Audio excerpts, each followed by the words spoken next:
उस भयानक प्राणी की विशाल मुट्ठी ने विनाशकारी बल से अपने आसपास की हर चीज को नष्ट कर दिया, पत्थर को बारीक धूल में बदल दिया। वो एक पत्थर का गोलेम था जो अपने ठिकाने में प्रवेश करने वाले योद्धाओं से भयंकर रूप से लड़ रहा था। हालांकि यह एक निम्न स्तर का कालकोटरी था, लेकिन आगे बढ़ने वाला योद्धा दुश्मन को खरोंच तक नहीं लगा सका। फिर गोलेम अगली रात की ओर बढ़ गया, जबकि एक अन्य योद्धा ने उस योद्धा को सीधे वार न सहने और दुश्मन को दूर ले जाने के लिए चिल्लाकर कहा। अपनी ताकत जुटाकर उनकी टीम ने अंततः आक्रमण करने का फैसला किया। उनमें से एक योद्धा अपने प्रतिद्वंद्वी की ओर तेजी से दौड़ा और अपनी तलवार से उस पर हमला कर दिया, जो इतना तेज था कि राक्षस के कठोर शरीर पर खरोंच भी आ गई। योद्धाओं ने चारों ओर से अपने दुश्मन पर हमला कर दिया, इसलिए गोलेम को अपना बचाव करने का समय नहीं मिला और वह केवल दर्द से चीख उठा। दरअसल इससे राक्षस और भी क्रोधित हो गया और उसने अपने भीतर नई शक्तियां जागृत कर लीं। योद्धाओं ने तुरंत समझ लिया कि गोलेम क्रोध की स्थिति में आ गया है, इसलिए उनमें से एक ने सभी को रक्षात्मक स्थिति लेने का आदेश दिया और जादूगरों से दुश्मन को खत्म करने के लिए कहा। ये सुनकर जादूगरों ने तुरंत अपनी छड़ियां पकड़ ली और अपने मंत्रों के लिए ऊर्जा केंद्रित करने लगे। उसी क्षण उनमें से एक ने उस युवक की ओर मुड़ा जो इतनी देर से उनके पीछे खड़ा था और उससे अपने अंदर माना शक्ति प्रवाहित करने के लिए कहा। ये सानो हारुतो था, जिसका उपनाम मानोन था, जो एक 29वें स्तर का शिकारी था। उसने इस कठिन लड़ाई में अपने साथी की मदद करने के अनुरोध को तुरंत मान लिया। कुछ ही सेकंड में उसके पास इतनी माना शक्ति आ गई कि वो उसे अपने दोस्त को दे सके। जादूगर ने तुरंत ऊर्जा का प्रवाह महसूस किया और कहा कि यह विशाल गोलेम को हराने के लिए काफी होगा। इस बीच गोलेम ने अपनी शक्ति का पूरा इस्तेमाल करते हुए उनकी टीम पर हमला करने की ठान ली, लेकिन तब तक बहुत देर हो चुकी थी क्योंकि जादूगर ने अपना मंत्र तैयार कर लिया था और अब वो अपने प्रतिद्वंद्वी को बेरहमी से खत्म करने के लिए तैयार था। इस विनाशकारी प्रहार ने पत्थर के गोलेम को पल भर में छोटे छोटे टुकड़ों में फाड़ दिया और कालकोटरी को पूरी तरह से साफ कर दिया। इतनी लड़ाई के बाद योद्धा आखिरकार बैठकर चैन की सांस ले सके। इतने भीषण युद्ध के बाद कमांडर ने हमारे नायक की ओर मुड़कर कहा कि हमेशा की तरह आज भी वो किसी काम का नहीं था, इसलिए उसने उससे कम लूट का सामान छांटने में मदद करने को कहा। बाकी योद्धा जानते थे कि सुनोहो हारुतो एक कुशल योद्धा है, लेकिन किसी कारणवश उसे हमेशा सहायक भूमिका में रखा जाता था, जो बहुत अजीब था। पता चला कि सुनोहो हारुतो के कौशल बहुत ही कमजोर थे। वो केवल माना ऊर्जा उत्पन्न कर सकता था और कुछ नहीं। उसके दोस्तों में से एक, जो उसकी पीठ पीछे उसकी तारीफ कर रहा था, उसकी क्षमताओं के बारे में जानकर उछल पड़ा क्योंकि उसे लगा कि यह सचमुच सबसे बेहतरीन कौशल है। कुछ अन्य लोगों को लगा कि इसमें कोई बड़ी बात नहीं है क्योंकि जादूगर और उपचारक भी माना को अवशोषित कर सकते हैं, इसलिए उसकी जरूरत केवल बॉस की लड़ाइयों में ही थी। यही कारण था कि वह 5 वर्षों में लेवल 30 तक नहीं पहुंच पाया था। सभी लोग मजाक उड़ाते हुए चर्चा कर रहे थे कि सबसे कमजोर शिकारी भी एक सामान्य व्यक्ति से कहीं अधिक शक्तिशाली होगा। सानो हारुतो खुद इस बात से बहुत परेशान था कि वे सभी जानबूझकर इतनी जोर से बोलते थे कि वह सब कुछ सुन सके, लेकिन फिर भी उसने कालकोटरी में जाना बंद करने के बारे में नहीं सोचा। फिर घटनाएं उस गगनचुंबी इमारत में पहुंची जहां टाइके न गिल्ड का मुख्यालय स्थित था। मुख्य पात्र को अभी अभी यह चौंकाने वाली खबर मिली थी कि वह एक शिकारी को उत्पादन विभाग में स्थानांतरित कर दिया गया था। उसके बॉस ने समझाया कि कड़वी सच्चाई ये थी कि कोई भी शिकारी हारुतो को अपने साथ कालकोटरी में नहीं ले जाना चाहता था। इसके अलावा वह अभी भी 29वें स्तर पर था, इसलिए कोई भी उसे अकेले कालकोटरी में नहीं जाने देता था और उसकी एकमात्र क्षमता माना उत्पन्न करना थी। सानो हारुतो को ये पूरी तरह से अन्यायपूर्ण लगा क्योंकि उसका माना कई लोगों के लिए उपयोगी था और वह 30वें स्तर से बस थोड़ा ही दूर था। बॉस ने जोर देकर कहा कि उपचारक और जादूगरों के पास आमतौर पर माना कौशल होते हैं, इसलिए अधिकांश हमलों में वह एक फालतू सदस्य की तरह होगा और उसका स्तर इसे नहीं बदल सकता।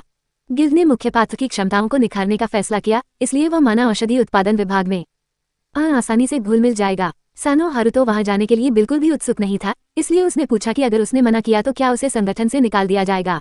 अंत में उन्होंने उसे साफ साफ बता दिया कि उसकी क्षमताओं में कोई विकास नहीं हो रहा है और फिर उसे अपमानित करके गिल्ड से निकाल दिया। मुख्य पात्र इस बात को स्वीकार नहीं कर पा रहा था कि उसकी नौकरी पल भर में छिन गई और अब वह शहर में इधर उधर भटक रहा था। दरअसल सहयोगियों को माना का निरंतर उत्पादन और हस्तांतरण करना उस युवक का मुख्य कौशल नहीं था, क्योंकि उसके पास एक और क्षमता थी जिसके बारे में उसने कभी किसी को नहीं बताया था। सबसे हैरानी की बात यह थी कि हारुतो ने आधिकारिक तौर पर शिकारी बनने से पहले ही ये हुनर हासिल कर लिया था। पता चला कि वो अपनी अनोखी कला से किसी भी चीज की नकल कर सकता था। उसे बस सिस्टम विंडो में कुछ बटन दबाने होते थे और सब कुछ काम करने लगता था। फिर मुख्य किरदार ने ओनागिरी एक तरह का स्नेक लिए अपना हाथ आगे बढ़ाया और हुनर के काम करने का इंतजार किया। कुछ ही सेकंड में स्नेक की हुबहू नकल उसके हाथ पर आ गई। दिक्कत ये थी कि छोटी ही जागने के बाद सानो हारुतो को एहसास हुआ कि यह हुनर एक शिकारी के लिए बिल्कुल बेकार है। पहले तो वह इस हुनर से बहुत खुश था, लेकिन बाद में पता चला कि यह हुनर सिर्फ उसी के पास है। जैसे ही वस्तु उसके हाथों से निकलती है, वह मृगतृष्णा की तरह गायब हो जाती है। इसलिए वो व्यक्ति न तो पैसे की नकल कर सकता है और न ही नकल किए गए उपकरण को बेच सकता है। लेकिन उसे सबसे ज्यादा गुस्सा इस बात पर आता था कि उपकरण की नकल करने पर एक स्तर की पाबंदी थी। मुख्य पात्र को उसकी असीमित माना ऊर्जा उत्पन्न करने की क्षमता के कारण मानोस कहा जाता था, लेकिन असल में वह केवल अवशोषित माना की थोड़ी मात्रा की नकल कर रहा था। इसलिए हारुतो ने भी उसी तरह कौशल की नकल करने की कोशिश की। हारुतो इस बात से बेहद नाराज था क्योंकि अगर वह स्तर बढ़ाकर अच्छे उपकरण की नकल कर पाता तो वह आखिरकार सबको अपनी क्षमता दिखा देता। उसी क्षण उसन ए अपने स्मार्टफोन पर ब्रेकिंग न्यूज देखी कि किश ड्रैगन की लंबी तलवार जापान पहुंच रही है। इस तलवार में 2 विशेष कौशल स्लॉट थे और रक्षा क्षमता काफी बढ़ गई थी। यह अनोखी भी थी क्योंकि इसका अपना एक स्तर था और यह उपयोगकर्ता का स्तर 200 तक बढ़ा देती थी। हारुतो ने तुरंत सोचा कि ऐसा हथियार एक शिकारी के लिए एकदम सही होगा, लेकिन समस्या ये थी कि इसका उपयोग केवल स्तर 30 से ही किया जा सकता था। इसके अलावा तलवार की मजबूती का केवल 10% ही बचा था। मुख्य पात्र को लगा कि यह उसके लिए एक शानदार अवसर है, इसलिए उसे बस इतना करना था कि वो उस पौराणिक तलवार को छू ले ताकि वह उसे हमेशा के लिए फिर से बना सके और उसकी मजबूती पर ध्यान न दे। कुछ दिनों बाद हारुतो अपनी योजना की तैयारी के लिए कालकोटरी में वापस चला गया। यह विशाल मकड़ी का अड्डा था, एक भूमिगत अड्डा जो हंटर एसोसिएशन में पंजीकृत नहीं था। उसी क्षण एक जादूगर ए उस व्यक्ति की ओर मुड़कर उससे कुछ मानव शक्ति डालने को कहा। मुख्य पात्र ने धैर्यपूर्वक अपना कर्तव्य निभाया और अंततः स्तर 30 तक पहुंचने का रास्ता खोजने की आशा की। अपनी नकल करने की क्षमता का उपयोग करके उसने जादूगर के संसाधनों को तुरंत भर दिया। जादूगर को तुरंत शक्ति का प्रवाह महसूस हुआ और वह अपने रास्ते में आने वाले हर दुश्मन को जलाने के लिए तैयार हो गया। हारुतो को इस हमले की चपेट में न आने के लिए कड़ी मेहनत करनी पड़ी। यही कारण था कि वह बंद जगहों में खतरनाक अग्नि जादूगरों से नफरत करता था। क्षेत्र को साफ करने के बाद हमारा नायक तुरंत अपना स्तर जांचने चला गया। उसी क्षण टीम के एक सदस्य ने उसके पास आकर हंसते हुए कहा कि वो युवक फिर से अपनी स्थिति की जांच कर रहा है, जबकि यह स्पष्ट था कि वैसे भी कुछ नहीं बदलेगा। उसने आशा जताई कि हारुतो ने पहली पंक्ति में बैठकर पूरा तमाशा देखा होगा और संकेत दिया कि अगर ऐसा है तो उन्हें इसके लिए उससे पैसे लेने चाहिए। ये हमारे नायक का साथी इकानागा आवे था, जिसने पैसे कमाने के लिए यहाँ से निकलने के बाद अपने दोस्त से 1 पे की मांग की। ये दोस्त बचपन से ही अंधिक रीता कालकोटरियों में जाया करता रहा था। हालांकि वे अब एक खतरनाक कालकोटरी में प्रवेश कर चुके थे, लेकिन इकानागा की बदौलत हमारा नायक उच्च पदस्थ शिकारियों के साथ जा सका। बॉस का अखाड़ा बहुत करीब था, इसलिए बड़ी हुई टीम जल्दी से आगे बढ़ी और जल्द ही खुद को विशाल मकड़ी के घोंसले के पास पाया।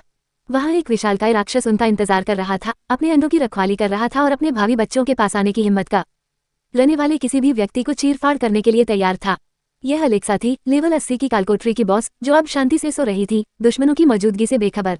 मुख्य किरदार को शक होने लगा कि क्या इस शैतानी जीव को मारा भी जा सकता है, क्योंकि उसे देखते ही उसके घुटने कांपने लगे थे। इकानागा आयोई ने देखा कि उसका साथी बहुत चिंतित है और तुरंत उसे चेतावनी दी कि कोई भी उसे लड़ाई में शामिल नहीं होने देगा।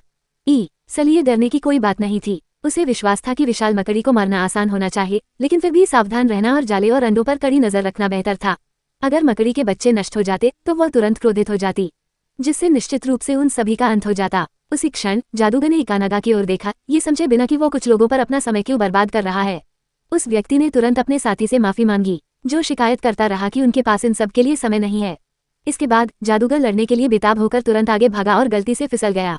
उसके पैर से फिसलकर एक पत्थर सीधे उस जाले में जा गिरा, जिसे छूना ठीक नहीं था। सभी लोग इस दृश्य को भय से देख रहे थे और समझ गए थे कि इसका परिणाम अच्छा नहीं होगा। आखिरकार मकड़ी अपनी नींद से जाग उठी। पास में हलचल महसूस करते हुए अलेक्सा ने घबराकर चीख मारी और शिकारियों को चेतावनी दी कि वो किसी को भी नहीं बख्शेगी। योद्धाओं में से एक तुरंत अपने साथियों की रक्षा के लिए दौड़ा और उस जादूगर पर चिल्लाया, जो कालकोटरी के स्वामी को गलत समय पर जगाने के लिए जिम्मेदार आ रहा था। उसने अपने विशाल पंजे से उस आदमी की ढाल पर प्रहार किया, लेकिन वह फिर भी अपने पैरों पर खड़ा रहा। फिर उसने अपनी तलवार को और जोर से घुमाया और उस जीव के बालों वाले अंक को काट डाला। इसके बाद नेता ने अपने साथियों की ओर मुड़कर उन्हें जाले और अंडों से सावधान रहने की चेतावनी दी। सफाई दल के अन्य सदस्यों ने यह बात समझ ली और तुरंत अपने साथी की मदद के लिए आगे बढ़े। मकड़ी चारों ओर से घिरे फुर्तीले और ताकतवर शिकारियों के सामने कुछ नहीं कर सकी। मुख्य पात्र ने ये सारा दृश्य प्रशंसा भरी निगाहों से देखा और महसूस किया कि उसके साथी वाकई बेहद शक्तिशाली हैं। अलेक्सा समझ गई कि उसे कुछ करना होगा, वरना शिकारी जल्दी जीत जाएंगे। उसने अपना जाला खोलने के लिए पीछे मुड़ी। तभी कमांडर ने तुरंत सबको खंभों के पीछे छिपने का आदेश दिया। घमंडी जादूगर को समझ नहीं आ रहा था कि सब लोग क्यों भाग रहे हैं, क्योंकि उसने पहले भी कई बार ऐसे ही दुश्मनों को हराया था। उसने सबको एक तरफ हटने को कहा क्योंकि वह इस राक्षस को उसके जाले समेत जलाकर राख करने वाला था। मकड़ी बड़ी चतुर थी, इसलिए उसने तुरंत अपने लिए एक ढाल बना ली। इसी बीच आग का गोला पूरी रफ्तार से उसकी तरफ बढ़ रहा था, जिससे कालकोटरी नारंगी रोशनी से जगमगा उठी। अंत में मजबूत जाले ने वार को रोक दिया, जिससे जादूगर को अपनी गलती सुधारने का मौका ही नहीं मिला। इससे वह और भी क्रोधित हो गया। अब वो अपनी असली ताकत दिखाने वाला था। मुख्य पात्र ने जादूगर को रोकने की कोशिश की क्योंकि वह समझ गया था कि इससे स्थिति और बिगड़ जाएगी। उनका साथी अब किसी भी चेतावनी पर ध्यान नहीं दे रहा था और उल्कापिंडों की बौछार करने की तैयारी कर रहा था। कमांडर ने तुरंत अपने मूर्ख साथी की ओर मुड़कर उसे चेतावनी दी कि कहीं गलती से उसके अंकुश पर चोट न लग जाए, जो एक घातक गलती होगी। हारुतो उस आदमी का बड़ी ही हरकतें देखकर डर से जम गया। यह महसूस करते हुए कि अब कुछ भी नहीं बदला जा सकता, आग ने असुरक्षित अंडों को तेजी से अपनी चपेट में ले लिया, जो जोरदार आवाज के साथ चटकने लगे। टीम लीडर ने सबको भागने के लिए चिल्लाया, क्योंकि मकड़ी इसके बाद जरूर बेकाबू हो जाएगी। वो समय रहते छिप नहीं पाया, इसलिए अलेक्सा उसे अपने जाल में फंसाने में कामयाब हो गई। ओही तुरंत हारुतो के पास दौड़ी और उसे जल्दी से एक खंभे के पीछे एक खींचकर उस क्रोधित राक्षस से छिपा दिया। इस बीच मकड़ी की आंखें क्रोध से जल रही थीं, क्योंकि कुछ अजनबियों ने उसके बच्चों को नष्ट करने की हिम्मत की थी। कमांडर अभी भी जाल से निकलने की बेताब कोशिश कर रहा था, लेकिन उसके सभी प्रयास व्यर्थ थे। जादूगरनी भी अलेक्सा से बच नहीं पाए और अब उसे विश्वास नहीं हो रहा था कि आग के गोले का उस पर कोई असर नहीं हुआ। उसी क्षण उसने अपने सभी बच्चों की मौत के लिए जिम्मेदार अपराधी को अपने चेहरे पर घबराहट भरी मुस्कान और आंखों में आंसू लिए देखा। लड़के ने मकड़ी से विनती की कि वो अपनी योजना को न अपनाए। अंत में वह खुद को रोक नहीं पाया और जोर जोर से चिल्लाने लगा कि वह राक्षस उसके पास न आए, लेकिन इससे बेचारे को कोई फायदा नहीं हुआ। अलेक्सा ने अपने विशाल पंजे के एक ही झटके से उसके असहाय शरीर को कुचल दिया। मुख्य पात्र इस दृश्य से अपनी भयभीत निगाहें नहीं हटा पा रहा था। आज चला कि उसके पास जाले से निकलने का भी समय नहीं था, इसलिए अब वो बुरी तरह से बंध गया था। मकड़ी का पंजा उसके बहुत करीब था, इसलिए बचाव के लिए समय कम होता जा रहा था। अलेक्सा ने हारुतो को देखते ही अपनी भयानक निगाहों से सीधे उसकी आंखों में देखा।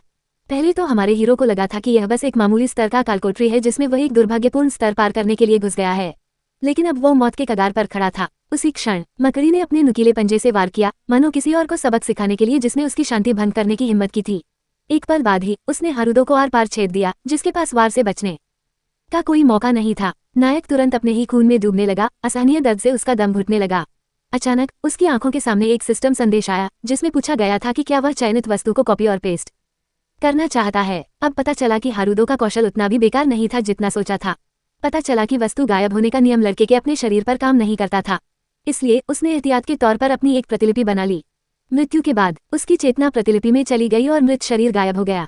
मुख्य पात्र को अभी भी अपनी आंखों के सामने अपने शरीर के टुकड़े टुकड़े होते देखना मुश्किल लग रहा था, लेकिन अब उसके पास कोई और विकल्प नहीं था, इसलिए उसने अपनी बैकअप योजना का इस्तेमाल किया। हारुतो का नया जीवन ज्यादा देर तक नहीं चला, क्योंकि मकड़ी ने उसे देख लिया और अपने नुकीले पंजे से उसे फिर से घायल कर दिया।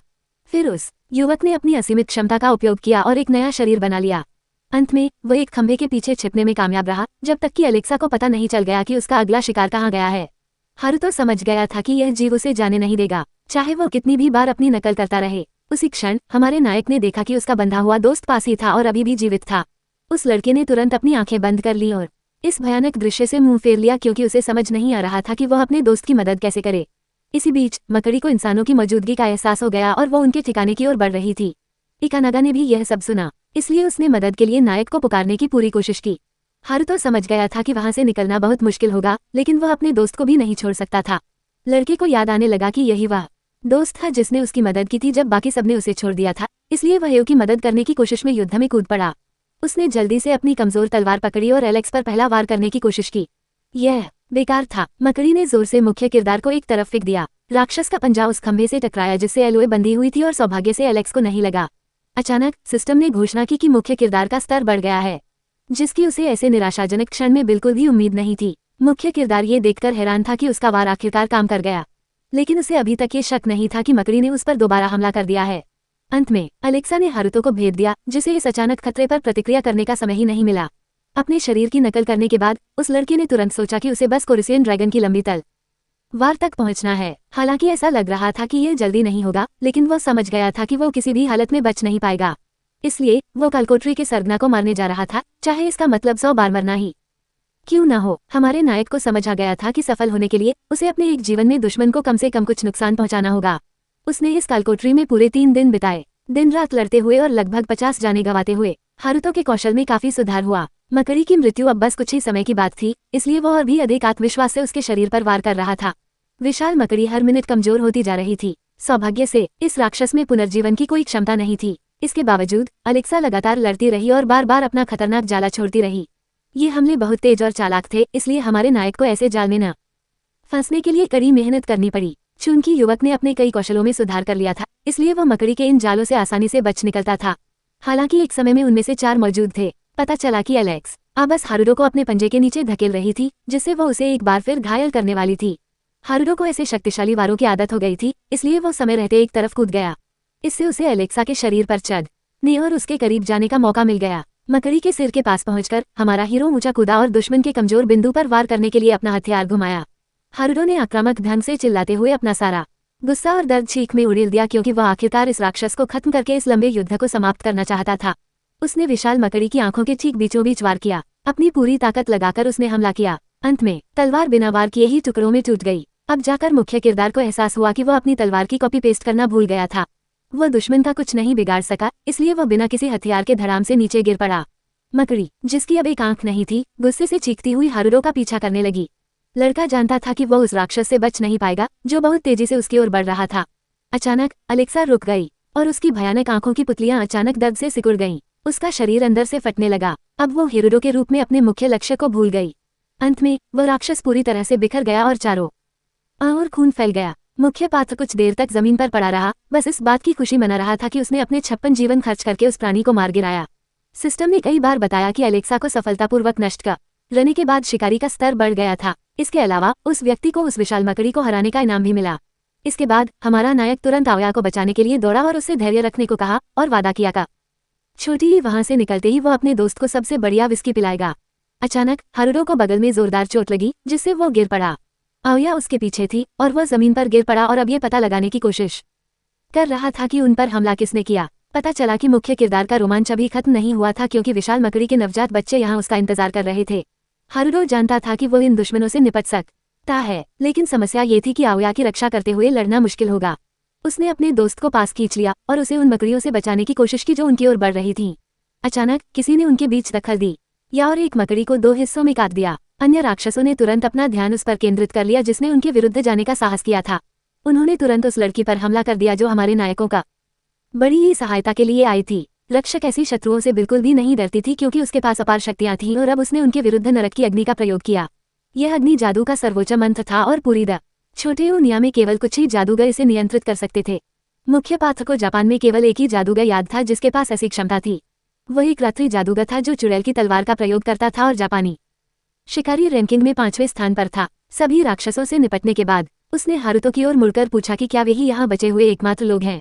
अपने दोस्त को कंधों पर उठाए हुए लड़के ने जवाब दिया कि दुर्भाग्य से ऐसा ही था। योद्धा ने चारों ओर देखा और निष्कर्ष निकाला कि सभी अंडे टूट गए थे, इसीलिए मकड़ी बेकाबू हो गई थी। उसने अनुमान लगाया कि उच्च स्तरीय समूह पूरी तरह से नष्ट हो गया था, इसलिए उसकी नजर तुरंत मुख्य पात्र पर लौट आए। लड़की ये देखकर हैरान थी कि यह युवक कालकोटरी के सरगना को हराने और अपने साथी को बचाने में कैसे कामयाब रहा, क्योंकि यह स्पष्ट था कि वह केवल एक निम्न स्तर का शिकारी था। इसके बाद घटनाएं जापान हंटर्स एसोसिएशन के मुख्यालय में पहुंच गईं। मुख्य पात्र को घटना की सारी जानकारी जुटाने के लिए तुरंत पूछताछ कक्ष में भेज दिया गया। हारुतो बार बार कह रहा था कि वे शिकारी नानिसे और कालकोटरी प्रबंधक के आभारी हैं जिन्होंने उनकी जान बचाई। लड़की ने इस घटना को कोई विशेष महत्व नहीं दिया क्योंकि उसका मानना था कि वो बस अपना कर्तव्य निभा रही थी। उसने ये भी कहा कि विशाल मकड़ी से संबंधित सभी वस्तुएं और रिपोर्ट पहले ही सौंप दी गई थी। अंत में नास ने मुख्य पात्र को जाने की अनुमति दे दी क्योंकि उसने उन्हें सभी आवश्यक जानकारी दे दी थी। हारुतो को उम्मीद नहीं थी कि उच्च स्तरीय साहसी लोगों के एक समूह के एक गैर पंजीकृत कालकोटरी में पैसे देकर प्रवेश करने और लगभग सभी के मारे जाने के बाद उन्हें इतनी आसानी से रिहा कर दिया जाएगा। फिर लड़की ने बताया कि हर दिन दर्जनों बल्कि सैकड़ों यात्री गैर पंजीकृत कालकोटरियों में मर जाते हैं क्योंकि वे प्रवेश करते और निकलते समय इस जोखिम के लिए सहमति पत्र पर हस्ताक्षर कर देते हैं। उसने उसे निम्न स्तर के शिकारियों के बारे में भी बताया जिनमें हमारा नायक बड़ी ही शामिल था। ये लोग कालकोटरियों में अवैध रूप से भाग लेने के लिए रिश्वत देते हैं ताकि उनका स्तर बढ़ सके, इसलिए संगठन इस पर आंखें मूंद लेता है। लड़की ने जोर देकर कहा कि मजबूत बनने की इच्छा किसी भी शिकारी के लिए स्वाभाविक है, भले ही वह अवैध हो, और उसने युवक से पूछा कि क्या उसके कोई और प्रश्न हैं। हारुतो ने जवाब दिया कि उसने सब कुछ स्पष्ट रूप से समझा दिया है और उसकी सारी मदद के लिए उसे फिर से धन्यवाद दिया। जाने से पहले नानिस ने उसे चेतावनी भी दी कि उसने बड़ी मकड़ी को जो सामान दिया था उसका भुगतान कुछ दिनों में आ जाएगा। इस पर मुख्य पात्र ने अपना इनाम लेने से इनकार कर दिया और पूरी रकम ओए को देने को कहा। कुछ देर तक लड़की उस दरवाजे को देखती रही जहां हिरुडो अब खड़ा नहीं था। उसे शक होने लगा कि यह युवक कोई साधारण व्यक्ति नहीं है क्योंकि उसने इनाम लेने से इनकार कर दिया था। खैर, अकेले ही कुछ स्तरीय कालकोटरी को पार करना लगभग असंभव था, इसलिए नानिस को पूरा यकीन हो गया कि शिकारी सोनो जरूर कुछ छुपा रहा है। इस बीच हारुतो मुस्कुराए बिना नहीं रह सका क्योंकि सब कुछ उसकी कल्पना से कहीं बेहतर हो रहा था। उसने अपनी इन्वेंट्री खोली और उस विशाल मकड़ी की छड़ियों को देखा जिसे उसने अपनी कुशलता से नकल किया था। इस वस्तु का असर मकड़ी के जाले जैसा था और इस्तेमाल करने पर यह कुछ समय के लिए मजबूत चिपकने वाले गुण प्रदर्शित करती थी।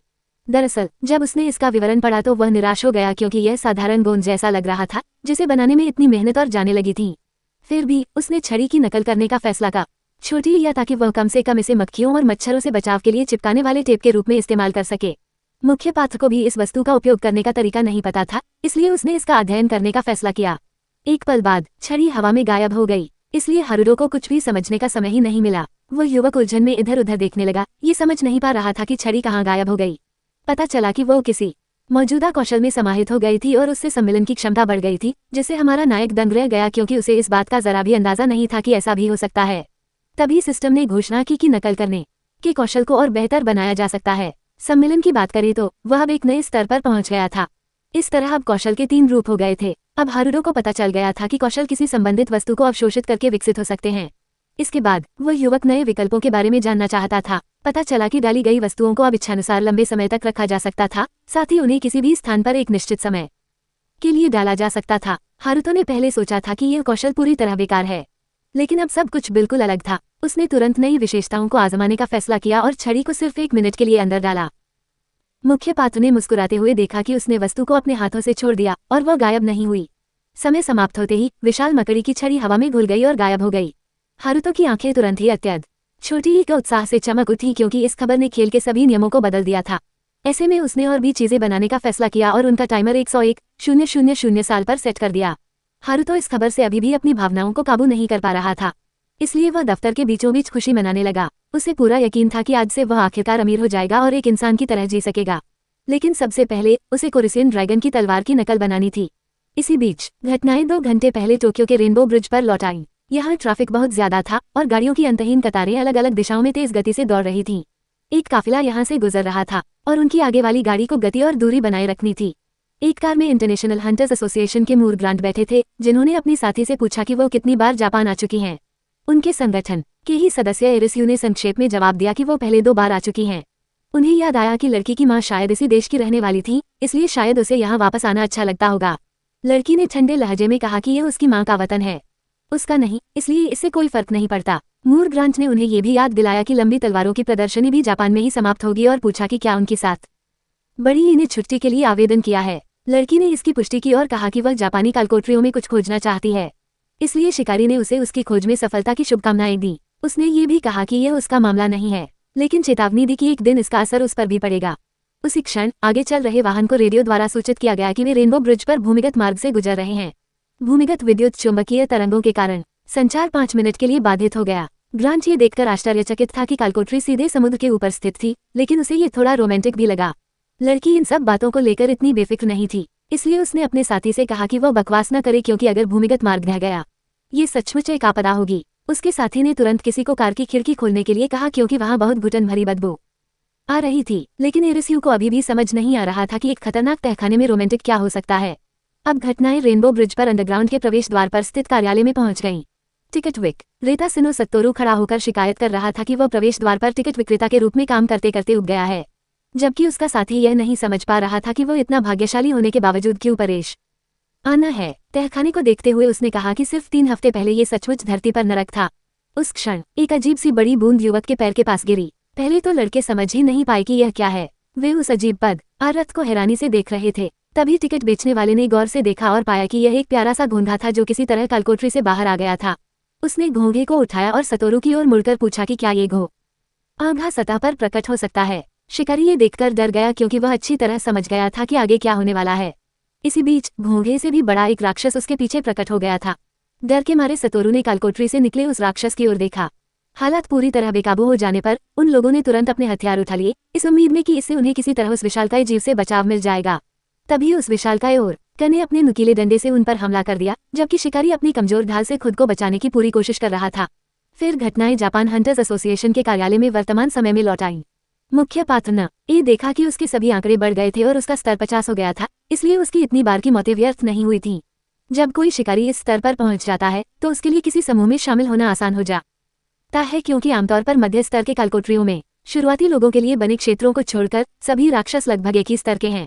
शुरुआत में हारुदा बड़ी मकड़ी की छड़ी इकट्ठा करने जा रहा था ताकि उन्हें नीलामी में बेच सके। उसी क्षण उसने अपने पीछे भारी कदमों की आहट सुनी जो गलियारे की खामोशी में खोखली सी गूंज रही थी। वे शिकारी थे जो काफी परेशान लग रहे थे और कहीं जल्दी में जा रहे थे, इसलिए उन्होंने सबको एक तरफ हटने को कहा। तभी मुख्य पात्र ने उन्हें ये कहते हुए सुना कि किसी तरह का तहखाना ढह गया है। वह भी उनकी तरह ये नहीं समझ पा रहा था कि ऐसा कैसे हो सकता है और उसे शक होने लगा कि कहीं कोई चमत्कार हुआ है। इसी बीच शिकारी आपस में चर्चा कर रहे थे कि उन्हें कुछ बड़े संघों से पहले वहां क्यों भेजा गया था, क्योंकि पौराणिक तलवार वाली गाड़ी भी जाल में फंस गई थी, इसीलिए उन्हें यह अनुरोध मिला था। अब जाकर हारुतो को एहसास हुआ कि कैरिसियन ड्रैगन की लंबी तलवार दरार से निकले राक्षसों से घिरी हुई है। शिकारी संघ की इमारत की छत पर हेलीकॉप्टर पहले से ही शिकारियों को दरार वाली जगह पर ले जाने के लिए तैयार थे। वे अन्य संघों से सहायता मांगने की तैयारी कर रहे थे, क्योंकि उनका मुख्य कार्य पौराणिक वस्तुओं से भरी गाड़ी की रक्षा करना था। शिकारियों में से एक को ये सब सरासर बेतुका लगा और उसने पूछा कि आदेश किसने दिया था। तभी उसके साथी ने बीच में दखल देते हुए जोर देकर कहा कि वो उनके दस्ते का कमांडर है। नानिस ने ही अपने अधीनस्थों को राक्षसों को नष्ट करने और नागरिकों की रक्षा करने का आदेश दिया था, जो उनकी सर्वोच्च प्राथमिकता थी। उसने शिकारियों को घूरकर देखा और एक बार फिर जोर देकर कहा कि स्थिति आपातकालीन है, इसलिए सभी प्रश्न बाद के लिए छोड़ दिए जाएं। उसी क्षण लड़की ने देखा कि छत पर भी कुछ अजीब हो रहा है। दूर सुरक्षा गार्ड एक ऐसे व्यक्ति को पकड़ने की कोशिश कर रहे थे जो उनके बीच से निकलकर इस मिशन में शामिल होने की कोशिश कर रहा था। नैनिस ने सबको जल्द से जल्द हेलीकॉप्टर में बिठाने की कोशिश की क्योंकि उनके पास बिल्कुल भी समय नहीं था। गार्ड अभी भी उस युवक को जाने नहीं दे रहे थे, इसलिए उसने कमांडर को आवाज देकर कहा कि वह भी मदद करना चाहता है।